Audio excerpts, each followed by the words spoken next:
This program is brought to you by the partners and friends of Creflo Dollar Ministries.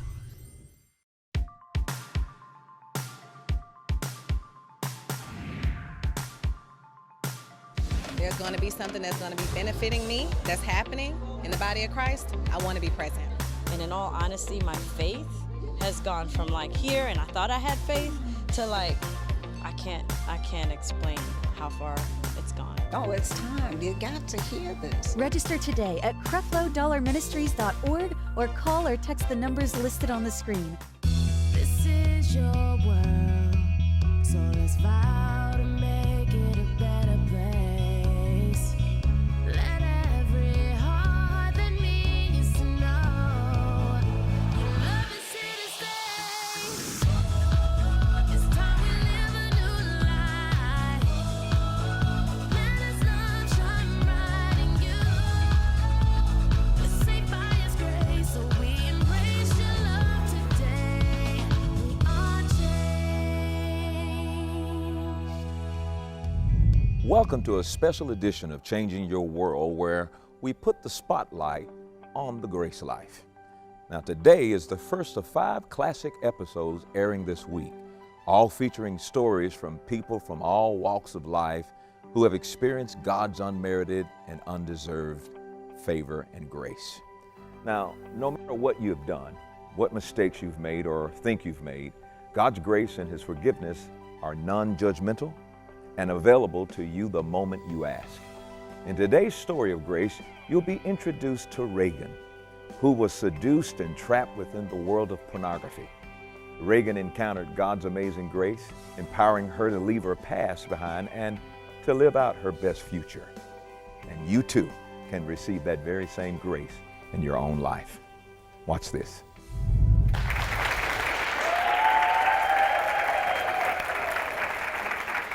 My guest today is trying to start a new life with her boyfriend and their 1-year-old baby away from the mistakes of her past and the judgment of the world.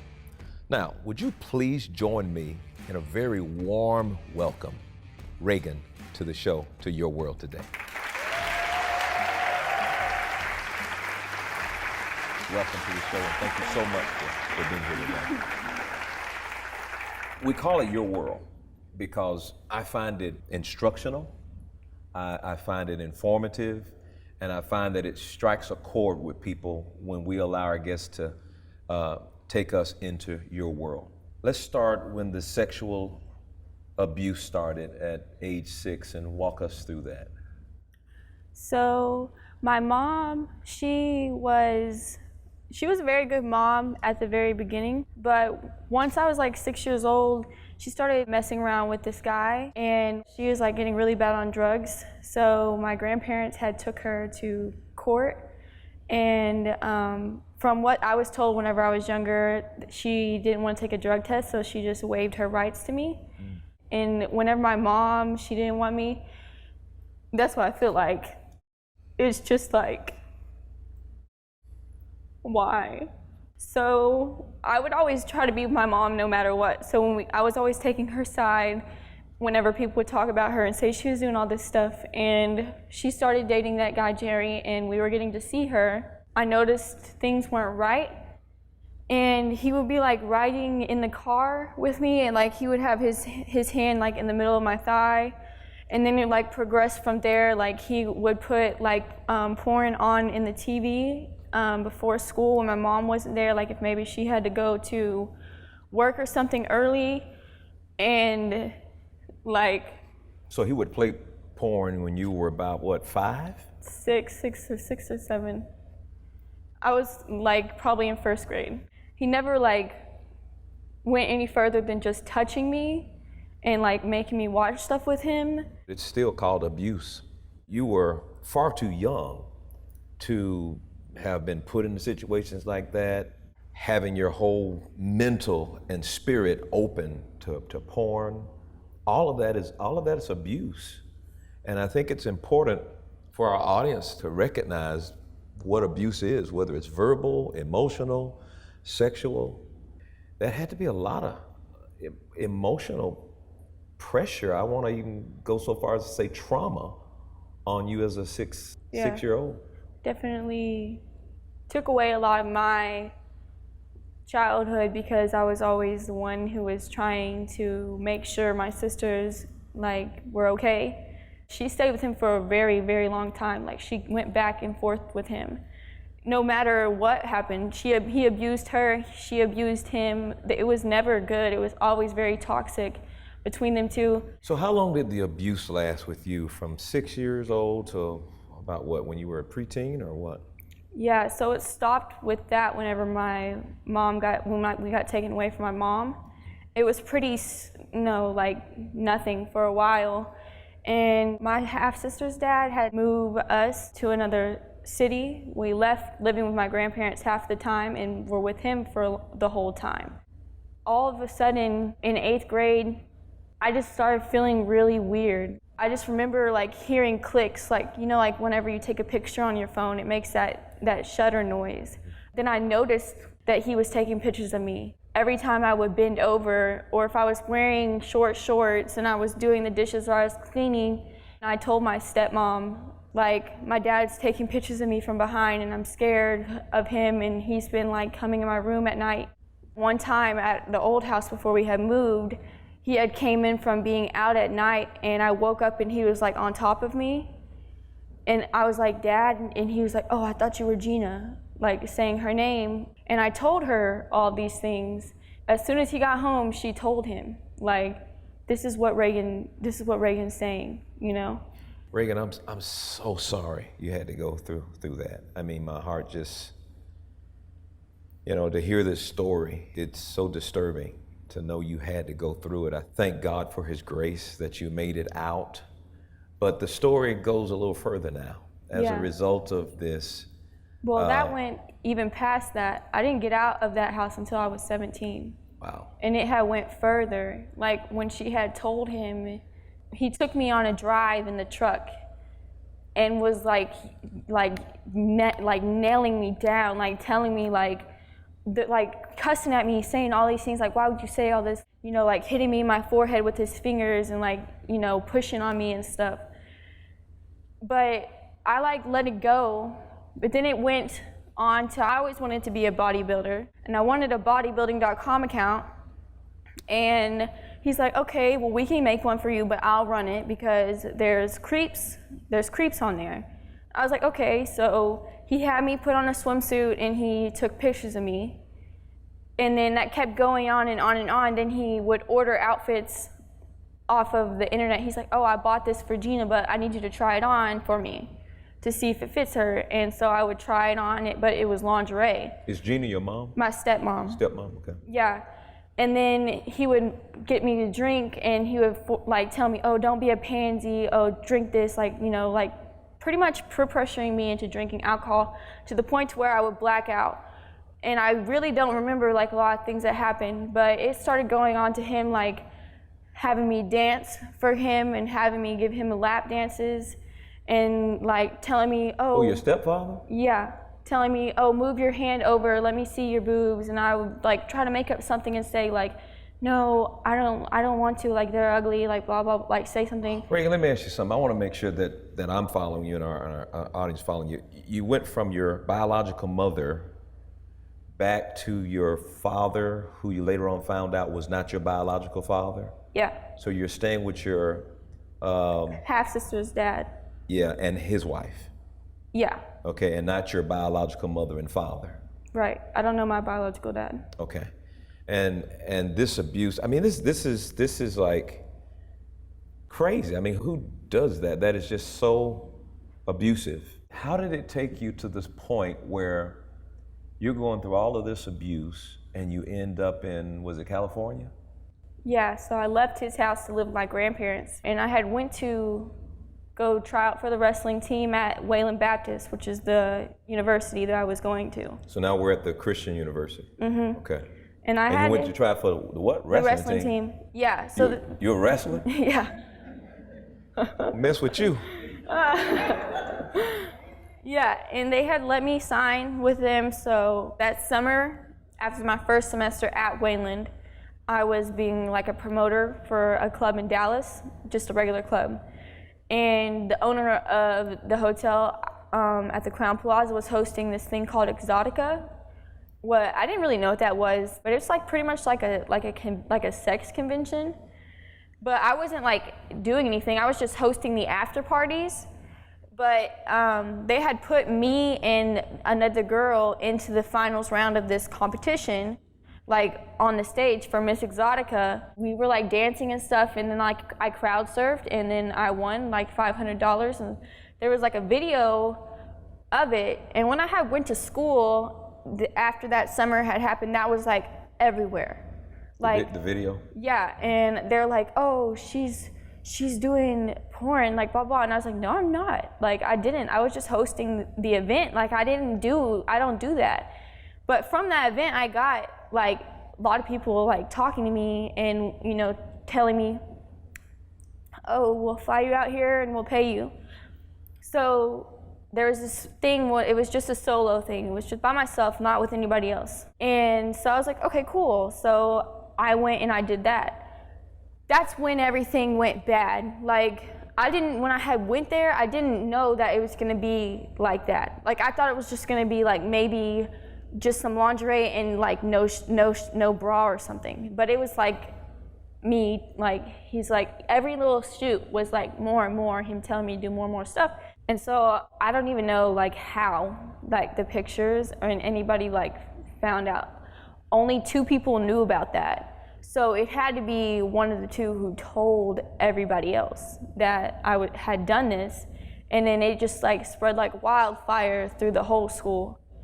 All the teachers, like if I was missing a class to go do something, it was penalty. Like all of them started hating me. Like the teachers wouldn't even look at me. They wouldn't even talk to me if I asked for like, some extra help or something. It's in your book. It just started going like that.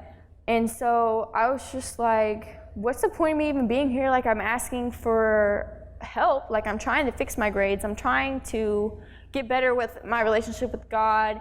And everybody's just pushing me out. Like not being loving and welcoming. And like my family had found out about me doing that. And obviously they weren't very happy about that at all. And I had just felt like a big disappointment. And the opportunity to go to California, it came, and I just took it. Like I left all my stuff in my dorm room, and I packed one suitcase, and I just left, and I never came back.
Hearing your story, did you feel hopeless? And as a result of feeling hopeless, when this opportunity came from California, it was like, who cares anyway? I might as well go and make some money. Yeah, I felt like a burden to everybody. So I just was like, I can just take care of myself. So what was the thing, once you got involved in the industry, what was the thing that convinced you that this is not for me and I need to get out of it? Well, from like the first thing I did, I had like left, and that whole night, like I was crying. Like I was just like, what did I do? Like, what is wrong with me? And like one of the girls that was in the house I was staying at, she kind of just made me feel okay with it. She's just telling me like, people have sex for free all the time. Like, they go on dates with people and they have sex with them, and like, you're not doing it for free. You're getting paid for it. So in a way, you're holding yourself to a higher standard. And what she told me, that's just kind of the attitude that I gained for it. And it was so much deception in that. Yeah, very much. And then it got to the point where I couldn't do it and then feel okay with myself. So I started drinking. Man, I was drinking a lot, like way too much for somebody my size at all. And I was starting to dibble dabble into cocaine and Molly to make myself feel happy and to make myself feel good. Then I would just cover up all the pain? Yeah. And then all the money that I was making, I was spending it on like drugs and alcohol and going out and, you know, trying to buy friends pretty much, because I knew none of these people liked me. Like, they only wanted to party with me. Like, I was like the good time Mike kind of person. Like, nobody didn't really took the time to get to know me for me. And I guess that kind of made me even worse. Like, I'm in this city all by myself. Like, I can't go, like, in my head I was like, I can't go back home because everybody's just gonna be ashamed of me. Like, you know. A lot of stuff going on up there. Yeah, I just was like, a lot of times I would just be in the car just crying. Like, what, like, I just kept saying, why? Like, why is this, why am I doing this? Like, I was just so confused. And whenever I had met my baby's father, he was like, kind of like my saving grace. Like, I had been in a relationship with this person before that, and he had like beat me up really bad, you know? And so he was like there, he protected me. And I was on, like, at that time, was on Molly for like 5 days straight. Like, I wouldn't get out of his bed. I just stayed right there, like, just taking it. And he just looked at me and he said, you need, like, that's enough. Like, we just need to stop. And I don't know, something from him just saying that just made me like, whoa, like, somebody actually cares about my well-being. Like, somebody doesn't want me to be like a mushroom in this bed. You know what it was? And that's what this show is all about. It was God's grace. You could have gone one day and even been dead. With everything that you've gone through, you've kind of taken us through this story, and it is a sad one. But even in the midst of everything that you've gone through, from 6 until that particular place, and been let down at Christian University and mocked and not gotten the treatment that Christians should have given you. But the grace of God is God's unmerited, undeserved favor, coming to you to give you what you didn't deserve. And Jesus doesn't condemn us. He doesn't judge us. He doesn't say, I don't want to have anything to do with you. But just right when you don't think you deserve anything, you see that saving grace that shows up and says, you know what, even though you don't deserve it, I'm going to do something good to you, not because you've been good, because I'm just good and I want to show you goodness, you know. And that's the grace of God. Yeah. That's the grace of God. I got a question. With everything you took us through, you took us on a journey here. What were you searching for? What was missing? What were you hoping to find? A purpose. A purpose? I wanted to know why I was here. On the planet? Yeah, like, what's the point of me being here? Does anybody understand what I'm feeling? Like, can anybody really, really love me? I don't know if people understood, like, how sad and angry I was. Like, I didn't really talk about it that much, but how much I just didn't understand why all the things that happened to me happened. Well, you know, there are basic human needs that every human needs to have, and one of them is to have an understanding of my significance and my purpose in life. There are lots of people who are watching this broadcast right now can relate with you. They're trying to figure out, why am I here? Yeah, what am I supposed to do? I was just a body. Yeah, does anybody care? And I think that's where we come in and really minister to the fact that you can do a lot of things to try to find happiness. People can do a whole lot of wrong things trying to find happiness. But there's a place in your heart that God put only for Him to abide. And I believe with all my heart, until we make Jesus the Lord of our lives, we're never going to really experience what real happiness is. And I can assure you that you were put here for a purpose. You were called for a reason. There's an assignment and a mission for your life. When we don't know any better, we have to go through rough patches in life to try to finally get to that place where we can discover the will of God for our lives. You are significant to God. You are loved by God. I'm sad to recognize that Christians that you've encountered, they had an opportunity. They had an opportunity to be living epistles, an opportunity to show the love of Jesus Christ, his care and his concern. We have to be careful as Christians not to become so self-righteous that we don't understand that self-righteousness is unrighteousness. And it's when you look at somebody else's life and you say, well, at least I hadn't done that, and you're comparing yourself with somebody else's mistakes, that's self-righteousness. Everybody has an issue, which means we should be very ready to help minister to someone else when we see them going through. But I think sometimes Christians come to the point where, I don't know, they become so judgmental and so self-righteous that they forget that if it were not for Jesus, we would all be in hell. We're one Jesus away from being in hell. And if you take Jesus away, we all in hell, you know. Yeah. But because Jesus is now involved in the equation, we don't have to. And I am telling you, you mark my words, everything that you've gone through, it may sound and look like a mess, but Jesus knows how to take your mess and turn it into a masterpiece. I believe that. I believe that. And the Bible says, he that believeth in him shall not be put to shame. You don't have to live all of your life in shame of your past.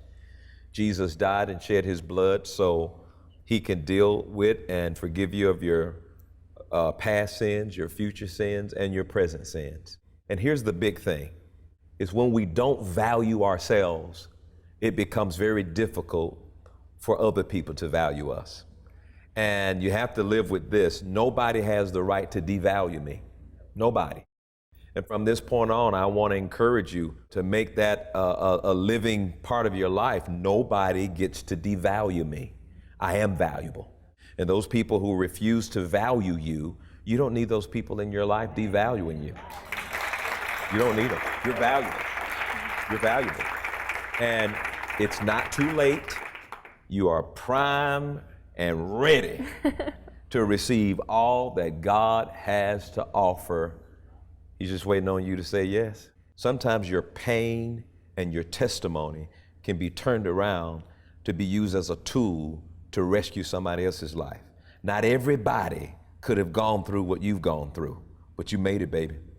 And it didn't destroy you. It didn't destroy you.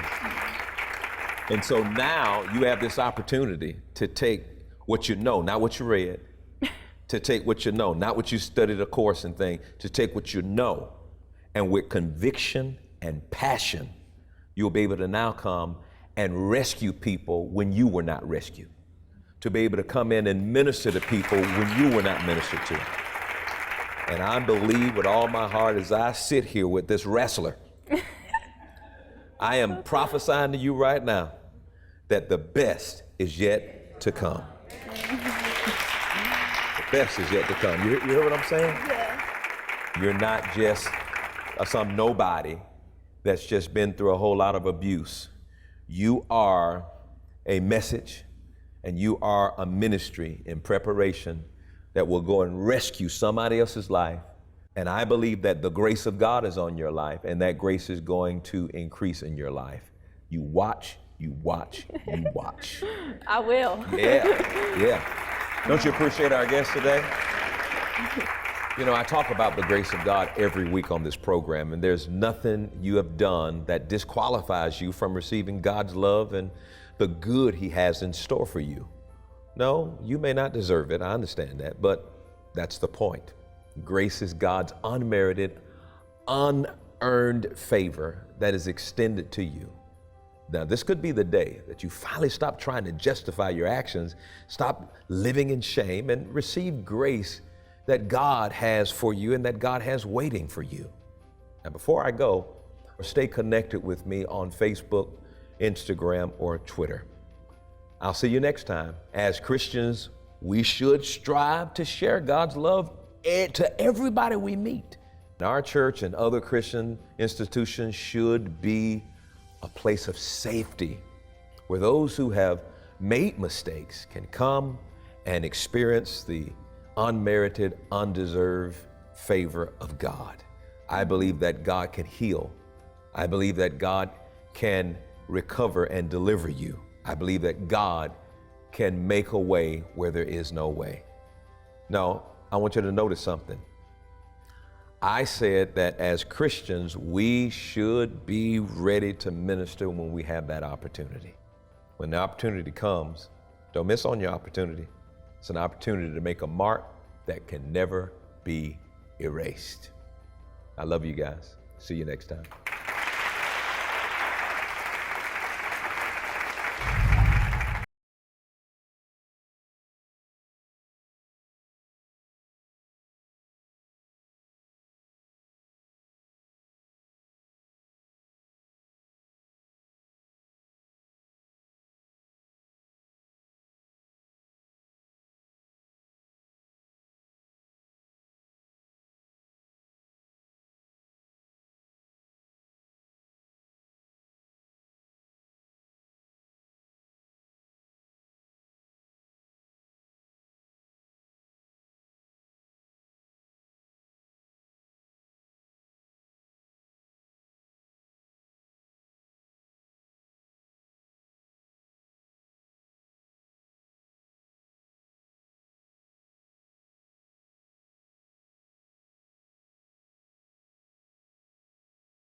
Are you ready for the 2019 Change Experience? Join Creflo and Taffy Dollar for one day only. But you ain't got to work to be righteous no more. That was your inheritance. Redemption is your inheritance. Prosperity is your inheritance.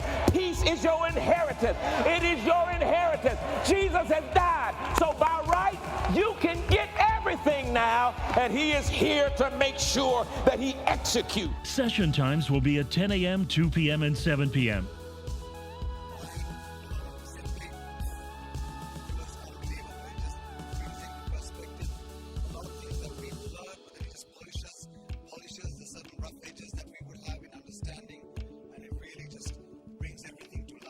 Join us June 7th at the Columbia Convention Center.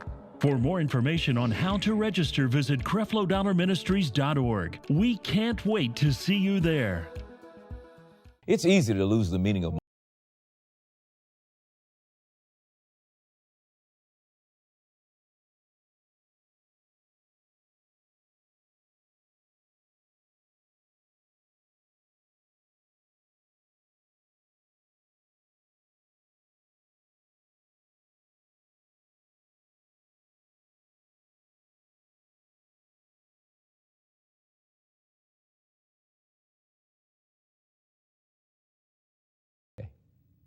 Thank you, partners and friends. Your love and financial support makes it possible to bring this message into millions of homes.